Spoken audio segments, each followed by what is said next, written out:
Well, another year has come and gone, and so it's time to talk about the best and worst games of 2021.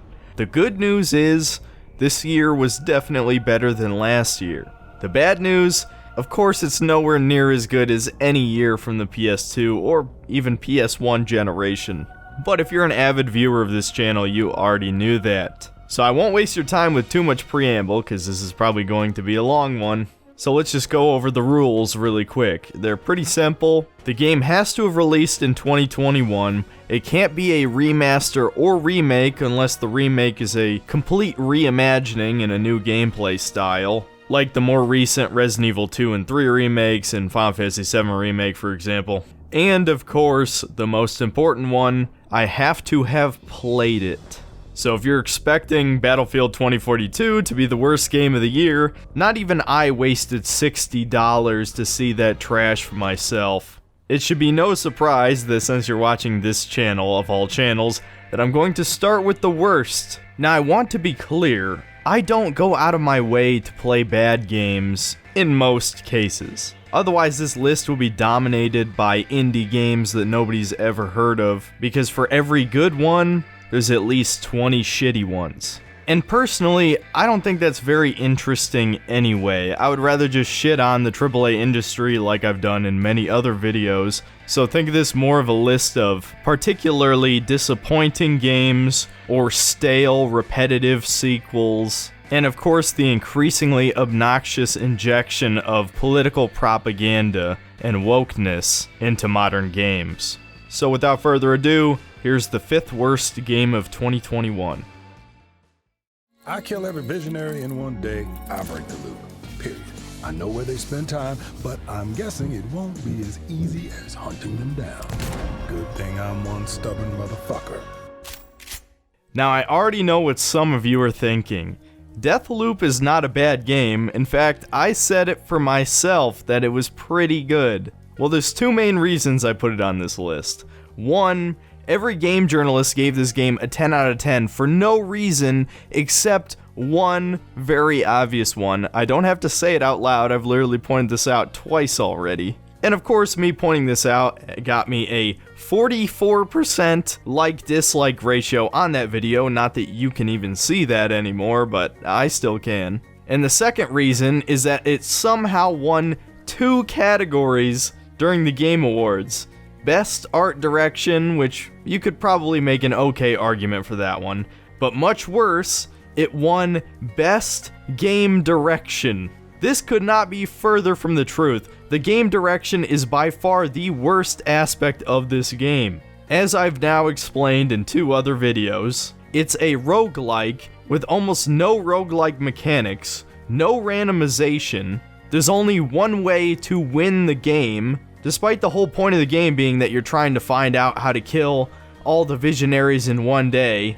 It's just a series of repetitive side quests that require you to pass days over and over again to just get to a final quest, which might as well be fucking automated. Not to mention, it's basically just Dishonored with guns. Very little actual gameplay innovation is here. Almost every power is a power from the Dishonored games, so none of that's new. The stealth is actually worse than Dishonored, with the enemy AI being incredibly simplistic and stupid. And at the end of the day, we're talking about 4 levels that, while they do change significantly depending on the time of day, is still only 4 locations that are stretched across like 15 hours of gameplay. Is it a bad game? No. But to me, it represents everything wrong with modern Arcane Studios. This might as well be the equivalent of an Oscar bait game. But I already know there's a legion of Redditors that would say that its character selection is completely natural given the style is very 60s, 70s, but Arcane themselves have become much more woke over time. This was evident even from Dishonored 2, which I still think is a great game, but it only got worse from there. They're lucky that Prey was so good. Otherwise, they'd pretty much be dead to me. And with Redfall featuring another diverse group of characters that I'm sure was totally natural, I have very little hope for the future of the studio, and I'm gonna admit this was basically a spite pick for all those dislikes. So go fuck yourself, Reddit, Twitter, whoever the hell linked my video. I don't give a shit. Let's move on.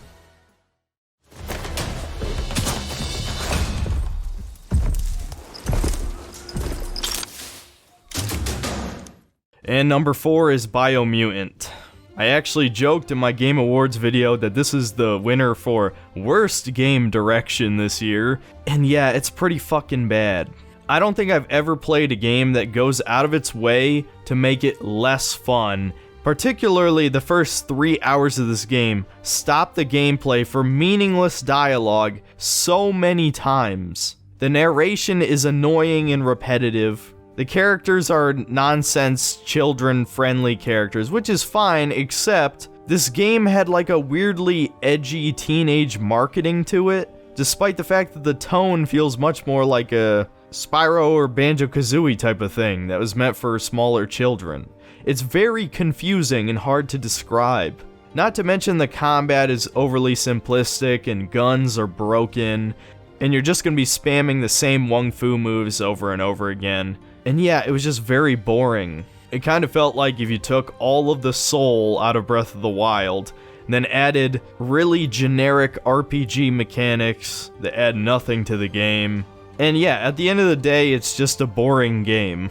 It legitimately earned its spot on this list by being a fucking mess. And it's kind of sad because I remember being pretty excited when THQ came back from the grave, but they honestly haven't made one great game since. The most they've accomplished is remaking 2 of their classics. So I kind of fear for their future at this point, given that they're one of the only middleware companies left in the industry. I go to the end of the fucking world and you're still in my fucking face? Go drown in your bottle, asshole. And number 3 is a game that none of you probably even remember, and that's Outriders. Basically, it's another Destiny clone. And I think that was enough of a description to put off over half the people who might have been interested in this game. And as far as Destiny clones go, it's pretty bad. It's basically a generic third-person shooter, but you get 3 superpower moves to make the combat more interesting. And the only gimmick I actually liked about the game is that each of the 4 classes had a different way of getting health back. That usually involved staying in the middle of combat and not taking cover all that often. But that's about where the creativity stops. In fact, this is another great candidate for worst game direction because it's a co-op shooter with a 30-hour campaign. I don't know what the fuck they were thinking, because if they wanted this to actually be like a Resident Evil 5 situation, then they really should have stepped up their game with the level design and mechanics, and overall repetitiveness of the game should have been toned down as much as possible. No, it feels again more like a Destiny thing, where you're basically just grinding through the story to get to the end game, which would be fine if the story was only 8 hours long, but no, this game really wants you to care about its story and characters, despite being extremely forgettable. I couldn't tell you any of the characters' names, any of their motivations. All I know is humanity had to leave Earth because Earth was fucked, and this new planet is even more fucked. And also, there are aliens native to the world, and humans did bad stuff to them. That's it. I honestly just don't even understand who this game was trying to appeal to, other than obviously the Destiny crowd, but the gameplay just isn't that fun. The shooting in Destiny is top-notch. That was probably the only part of Destiny that still felt like old Bungie, was that perfect, like, sandbox system. And even then, they fucked it up multiple times, and from what I hear, it's worse than ever. But if you're looking for a replacement, do not play Outriders. Seriously, don't. It's fucking garbage. You know when I captured Clara? I thought I had won. But it took my son to show me what was right before my eyes. You are Libertad. I'm just a guerrilla. No lies at my table. Oh boy, here we go. Probably the most controversial pick on the list, Far Cry 6. Am I exaggerating by putting this here? Yes, I can admit that. But again, like I said in the beginning, I think these choices represent the decline of the game industry, and there's not very many better examples than Ubisoft. What I would call the third worst publisher in the business. They seek to appeal to the lowest common denominator, and they are very good at it. All you have to do is read some of those comments on that review, and people are defending this overly repetitive copy-paste job from the previous games, and even all the things that are new just make the game worse. Like perks on clothing? What the fuck were they thinking, man? You can't even do like half the abilities you could do in Far Cry 4 without looking like a fucking clown. And even then, the custom takedowns are not the most efficient way to play this game, not even close. Some of those clothing abilities got really overpowered, so you're going to be using those and just shooting people in the head over and over again. Could you be more creative and hijack a helicopter or a tank and ride into a base and shoot people? Yes, but even that gets boring pretty quickly. There's boots you can wear that regenerate the health of vehicles while you're in them. If you're inside of a tank with these boots, you are fucking invincible. And there's many other cases like this that just kind of break the game or just make it boring. And even after the review, I ended up finishing the game, put around 40 hours into it, and man, the story fucking sucked. And I don't want to get into another rant about politics again, but I have to remind you that this game shoves a trans man down your throat who is one of the most important characters of the game. His entire quest line is around his post-surgery, and his girlfriend is a raging bitch, and man, I don't even want to fucking talk about it again. Then there was that other faction that had the Zoomer communists who were more extremist than the original communists. Everything about this was so cringe and awful. And so all these Zoomers saying they like the game just are completely ignoring this propaganda being shoved down their throat. But I think you and I both know that they're not actually ignoring it, and it's subliminally normalizing this degeneracy in their heads. So need I say more? It's more of the same, and even all the new things suck. The story might be the worst in the series. And of course, it's just another lazy Ubisoft sequel, period. I think, on principle, one of their games has to be on the worst of any year they release, because they are never a significant improvement on the peak of their respective franchise. So yeah, don't play Far Cry 6, please God, I'm begging you. If any more of you buy this fucking game, that's another person ruining the game industry for everyone else. Carry guns in your streets. Marry your women. That's what I hear when you speak German. Made a fucking BBC joke. A cuckold joke. In a World War II game. And of course, the worst game of 2021 is Call of Duty Vanguard. I'll admit, if I had actually played Battlefield this year, it probably would have taken this spot from what I've seen. But Vanguard is fucking garbage, especially the campaign. There were people actually trying to say that the campaign was good, which blows my fucking mind. It is so cringe, man. Literally World War II fan fiction. And even worse, it's the type of fan fiction that has the most diverse group of characters possible. The world's first special forces have a British black man, a female Russian sniper, who are the two main characters, by the way. An Australian Chad, who almost saves the group, but not really. And some fat American pilot guy who really doesn't matter. They even tried to endear you to these characters by giving each of them a backstory level. The problem is they're so cartoonishly over the top, especially Laura Bailey's character. That Russian sniper girl is one of the worst Mary Sues I've ever seen. It is cartoonish how she kills probably hundreds of Germans single-handedly, actual gunfights and hand-to-hand combat, despite the fact she's supposed to be a sniper. And she can crawl through tiny vents like a fucking spider at Mach speed.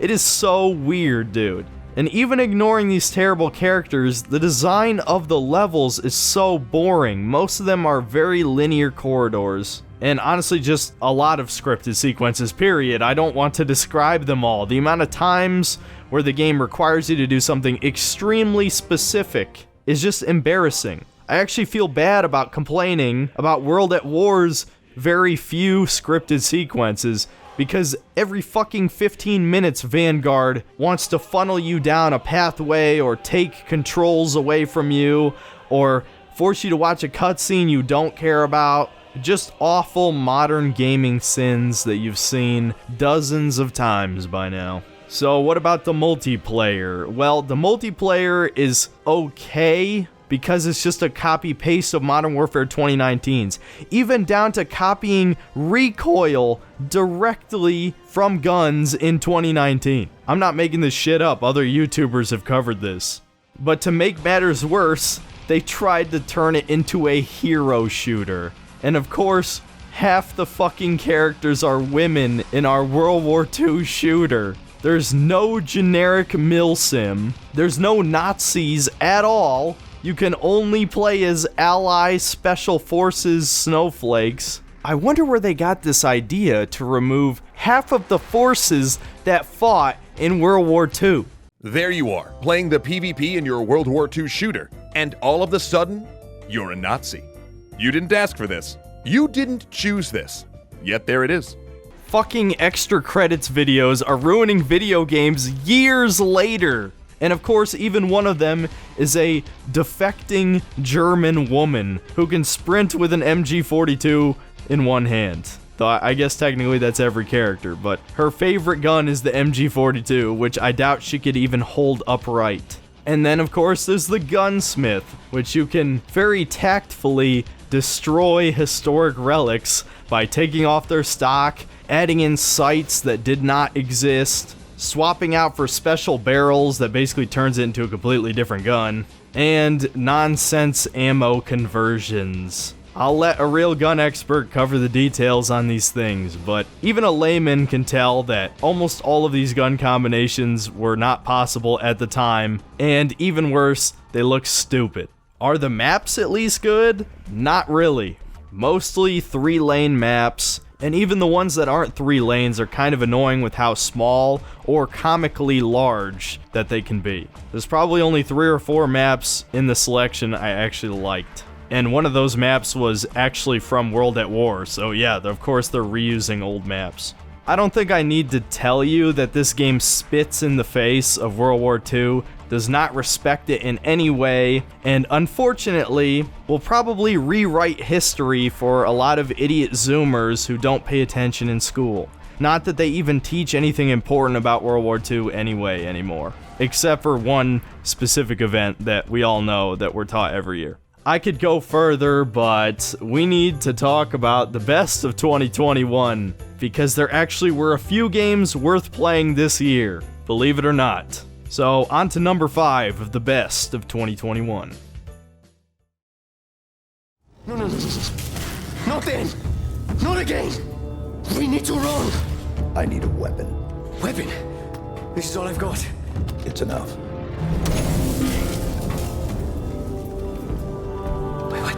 What are you gonna do? Improvise. And number 5 is actually Halo Infinite. I'm sure there's a lot of Xbox fanboys that think I hate this game for some reason. I thought I was pretty fair with it, but fanboys don't seem to understand criticism, so I'll keep this simple, try to focus on the positives. It has really great gameplay mechanics, which is very important to any game. I thought the design of the open world was pretty cool. The activities weren't that great, very repetitive, and of course, as is the nature of my reviews sometimes, I didn't do any of the bounties that give you overpowered weapons. Of course, there were many comments telling me about how the special sentinel beam is super overpowered. Well, if I knew that was a reward from one of the bounties, I definitely would have done it. Unfortunately, like the first 5 bounties that show up give you useless shit you're probably not going to use, so of course I stopped doing them. Also, the multiplayer is pretty fun. I know I didn't really cover it in detail in the video, but I've never been a multiplayer guy. There's only 2 or 3 competitive multiplayer games that I've played for over 100 hours, with Rainbow Six Siege probably being the one I spent the most time playing. I'm sorry, but 10 maps and 3 game modes did not hold my attention that long, but I did have a lot of fun the time I did spend, and I look forward to when they add more content. But you can't deny that it's a games as a service model, which is possibly the most cancerous thing to happen to modern video games, from a monetization standpoint anyway.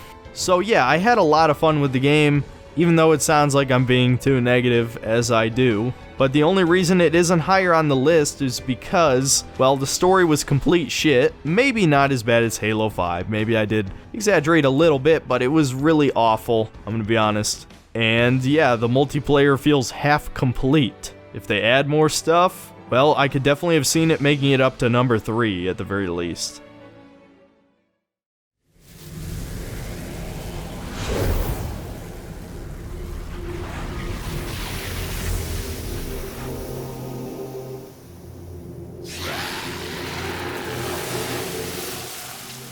Young man, if you wish to live, take my hand. Number 4 is Shin Megami Tensei 5.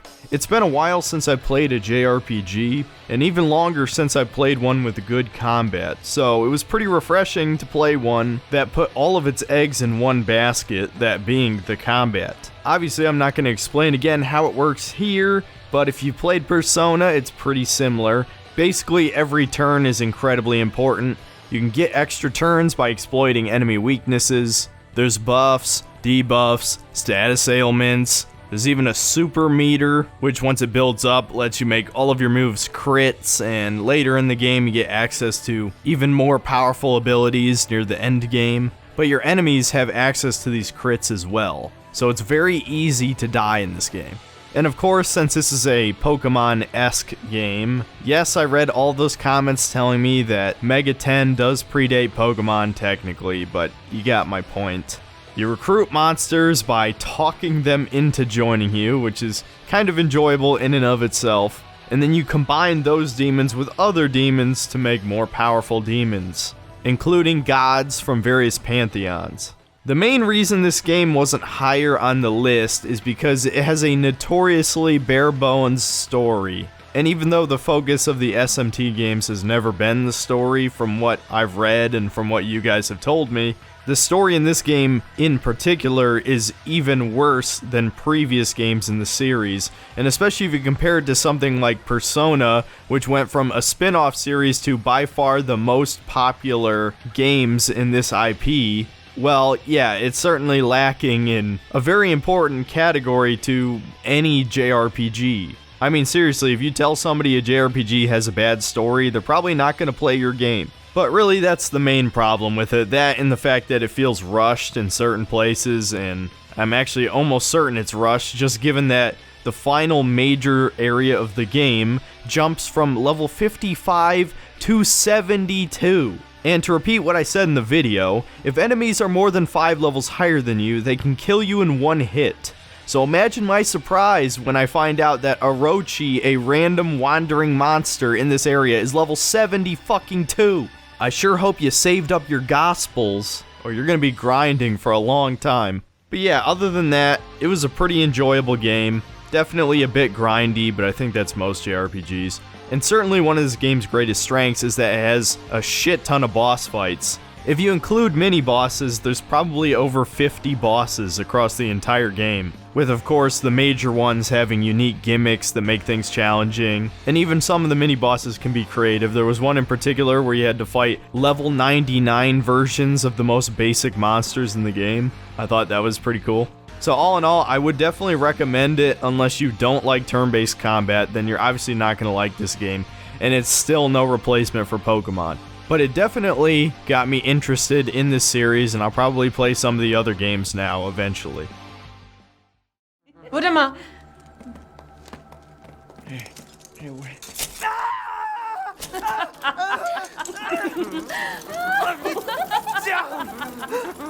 Oh, be careful what you wish for, Ethan Winters. Oh man, Resident Evil Village. If you've been watching my channel for a long time, you know I'm a big fan of Resident Evil. It's definitely one of my favorite franchises, which is why it pains me to say that this game just didn't meet my expectations. It's a very strange blend of Resident Evil 7 and Resident Evil 4, but somehow feels like it has the worst traits of both of those sides of the RE franchise. There's a lot of focus on shooting and weapon upgrading, but there's also simultaneously not enough actual gunfights in the game, and the pacing is very strange. Sometimes you'll go over an hour only shooting like a handful of enemies. And then there was that whole horror puzzle sequence with the doll, which completely derailed the pacing of the game, and definitely hurt its replayability in my eyes. Resident Evil needs to make a choice. Do you want to be an action game, or do you want to be a horror game? You can't really blend the two.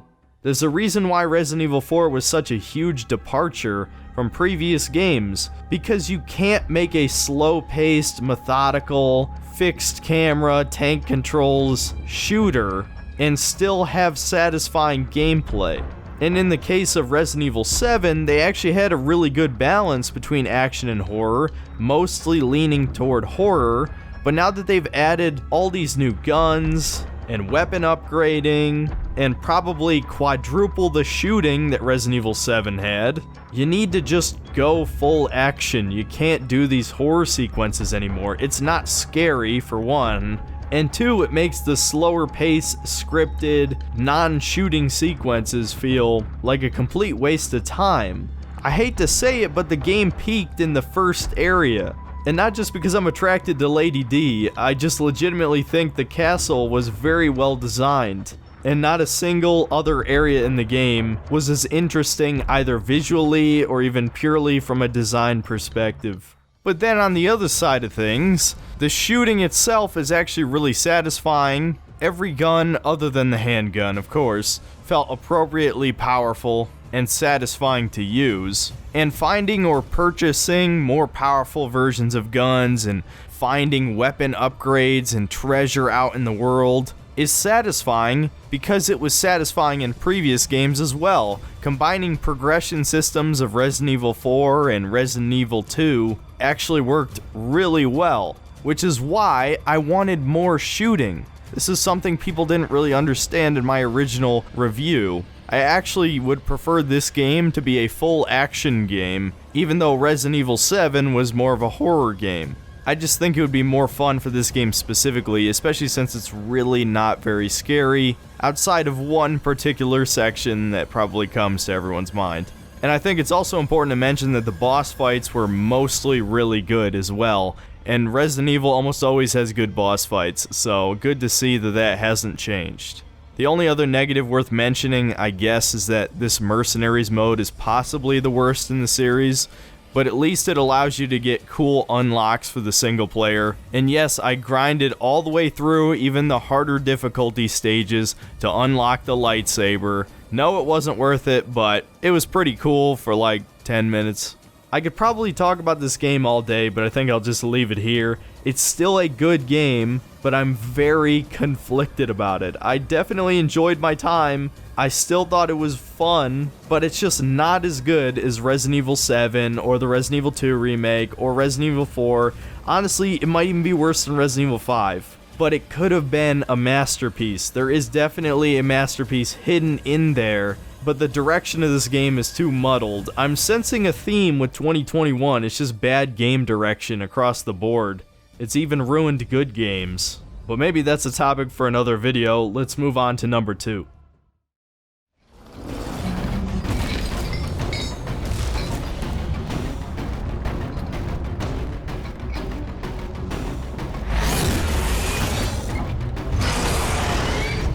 Now we're getting into the heavy hitters. Metroid Dread is an excellent game. Possibly the greatest 2D Metroid. And almost all of them are good, so that's quite the compliment. I know people tend to focus on my little criticisms in my reviews instead of the overall message. But yeah, I really did enjoy my time with this game, don't be fooled. It's fast-paced, it's skill-based, it feels familiar but still has tiny little tweaks on the formula that improve the overall experience. I like the mixture of linearity and exploration, though maybe it's a little bit too linear, kind of like Metroid Fusion. The pacing of the upgrades too is surprisingly good and probably the fastest in the series. I mean, you're getting a new upgrade probably every 15 minutes. And I was surprisingly actually interested in the story, which honestly I checked out of this franchise after Other M, and I think we all know why. But Dread brought me back in, made Samus a badass again. Fighting an actual Chozo was a pretty interesting idea. And while it was pretty bare bones overall, the little tidbits in there and the twist are pretty nice. Again, it's exactly the type of story I like in video games. It's minimal, it's enough to keep you interested, and it doesn't waste too much of your time.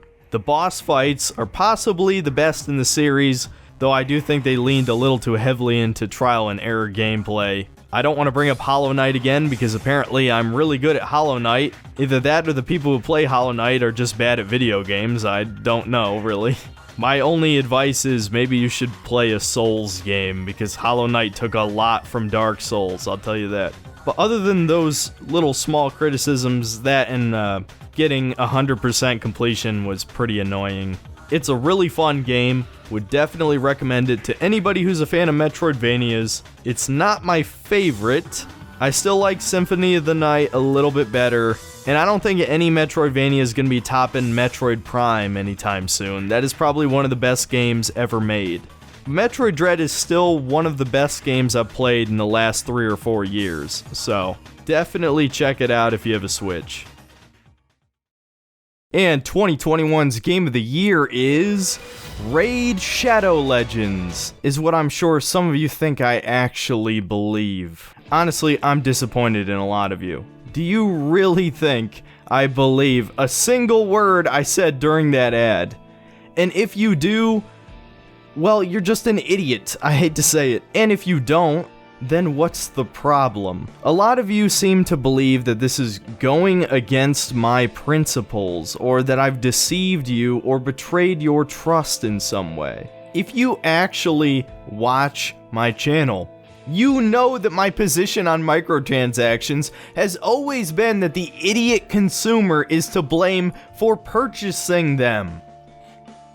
And what, you want me to bring that up every goddamn time? No, it's just preaching to the choir. It has never been a focus of my channel. I've probably talked about politics in every other modern gaming review. That is the obvious focus of my channel, and the obvious thing I believe is ruining the game industry. Yeah, I obviously don't like microtransactions, but I also don't think it's nearly the most important thing ruining video games today. I can ignore a store page, believe it or not, pretty easily. In fact, my most watched game review of all time was the Far Cry 6 review, and it is also the second most viewed video on my channel. That's a 45-minute video. I break down all the mechanics, what's wrong with them. Obviously, there's a huge rant section about politics that's like over 5 minutes long. Do you think I mentioned the microtransactions one time? No, I didn't. And for good fucking reason. It's a waste of time. What are you gonna do outside of begging daddy government to make it illegal? Bully your normie friends into not buying battle passes or loot boxes or XP boosters? There's literally nothing you can do about it. It's a waste of time to even talk about it at this point. And I don't care. I'm not fucking Jim Sterling. In fact, again, these people who are making these comments that I betrayed my principles clearly haven't seen my over an hour-long video breaking down my problems with modern Jim Sterling videos. And this is before they transitioned, by the way. So it has nothing to do with that. It is purely the points he made around Cyberpunk. And yeah, it turns out I was wrong about Cyberpunk. It was a massive disappointment. But my main points in that video still stand. He's a communist, and if you are a communist or socialist or whatever LARPing edgy teenage revolutionary, get the fuck off my channel. I would hate you in real life, unironically. And stop trying to say, oh, what about the children? What about the gambling addicts? How about you fucking fix your problems, okay? It is not the government or corporation's responsibility to take care of you. Stop using it as an excuse. It's your fucking responsibility to fix yourself, even if you blame your problems on other people. You have to do something about it, period. And a gaming channel is not the place where you need to hear this, so I would prefer I not talk about this further. And I don't even think I need to say this, but if I do for the millionth time that other YouTubers I know you've seen have said this, I don't make a lot of money on YouTube. But that should be obvious given the size of my channel. The first year I did YouTube, I only made like, I don't know, like a couple $1,000s. And even 10 months later, I am still well below the poverty line. So, yeah, I'm gonna take a little extra cash from an ad that none of you should believe is real, and none of you are going to click the link. I knew doing it that this was a one-time deal, because there's no way my audience is gonna play that shitty game that we all know is shit. The fact that I even have to explain this pisses me off almost as much as the response. And I don't even think I have to tell you that almost every significant YouTuber on this godforsaken website has done a raid ad. Even if they have nothing to do with video games. I've seen gun channels that do raid ads. I've seen like ASMR shit that's done raid ads. Everyone's done raid ads, dude. Come on. And if you have a problem with that, leave. Unsubscribe. Good riddance. Careful, children.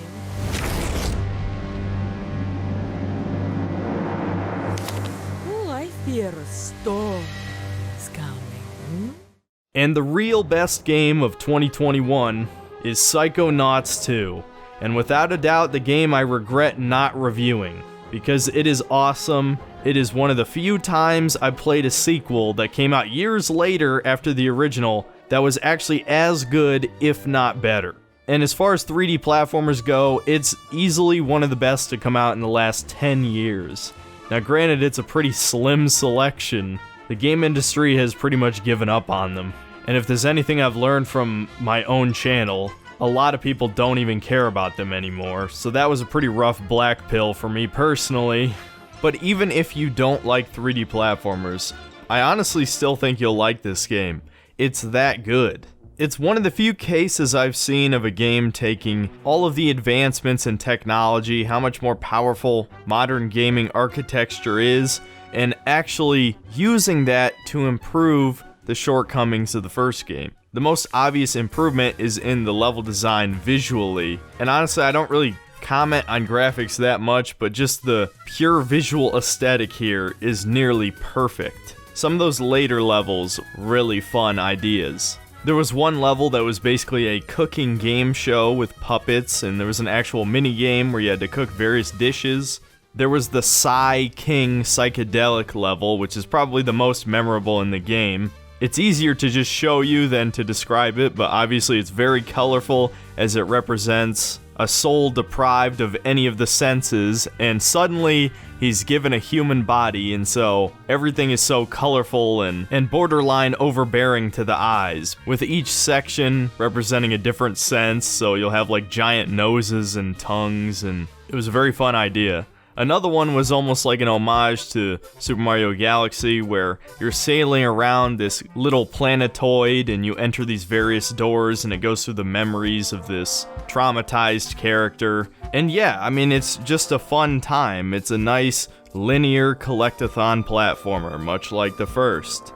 It does a lot of things very well and has very few problems. Though the problems did bother me a bit, I'm not gonna lie to you. These came up if you watched the stream. Notably, this game is made by Tim Schafer, who, he's embarrassed himself more than a few times with some of his insane, conspiratorial opinions. And thankfully, for the most part, it didn't bleed into this game, outside of a couple very annoying moments. Now, honestly, this game's problems go beyond politics. Some of it is just this modern gaming poison that every game has, that it tries to be a movie, or tries to tell too much of a story and forgets why we play video games in the first place, which is to play them. Psychonauts 2 has a habit of interrupting the gameplay every 15 minutes with forced dialogue sequences that completely stop everything. I don't understand how we went from BioShock popularizing audio logs so that we could, play the game and also get lore and story, to now there's like 1,000 cutscenes in every game. It absolutely has no place in a 3D platformer. On top of this, some of the characters are just flat out annoying, like the new kids who are all interns for the Psychonauts. They're just terrible, especially if you played the first game and know how much of a badass Raz is, and now all these people are constantly putting him down, and he doesn't even defend himself. His character is clearly changed off screen, and I just think Tim Schafer in general has kind of lost his edge over the years. There's no horror in this game, despite the first game having a decently scary Easter egg and very dark for a kid's game, to say the least. You could also kill small animals in that first game, and you can't do that anymore in this one. But outside of these small problems, I think the main takeaway with this game and why it's Game of the Year is that it has some of the best and most creative level design I've seen in years. The gameplay is fun and mostly still just a classic platformer with some extra bells and whistles with the abilities. And it actually handles being linear while also having some exploration very well, which is something I don't see too often. Generally, the better 3D platformers are either very open-ended or very linear, like Crash Bandicoot. The story is actually pretty engaging, though this is dragged down by the excessive cutscenes. Still, I was definitely invested in the story. And yeah, overall it's just a fun game. And that's the most important thing by far. I've said it 100 times. The game is just plain fun to play, and I can't tell you how happy I am to see an actually good 3D platformer with a lot of love put into it and a decent sized budget. So this is one of the few times I would say absolutely check out the game even if it's at full price. And when I finished it, there wasn't a doubt in my mind that it would be Game of the Year 2021.